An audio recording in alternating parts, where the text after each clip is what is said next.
আসসালামু আলাইকুম। আমি রিয়াজ এমএস মটুয়া সমাজ কল্যাণ সোসাইটির পক্ষ থেকে বন্যা কবলিত আজকে এক পরিবারকে আমাদের পক্ষ থেকে সামান্য কিছু আমরা অনুদান দেওয়ার চেষ্টা করতেছি। এই অনুদানের পিছনে যাদের সবচেয়ে বড় অবদান তারা হচ্ছে আমাদের প্রবাসী ভাইয়েরা। আসলে তারা না থাকলে আমাদের এটা আসলে সম্ভব হতো না।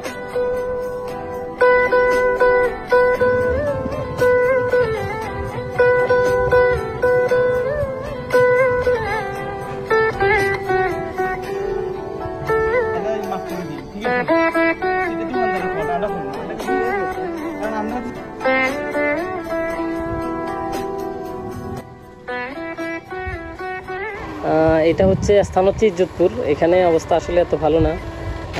আমরা দেখি পরবর্তীতে যদি পারি ওনার ঘরটা একটু মেরামত করার জন্য বা ঘরের যাবতীয় সামগ্রী যেগুলোই লাগে, খাট পালং, আমরা ওইগুলো দেওয়ার জন্য চেষ্টা করব।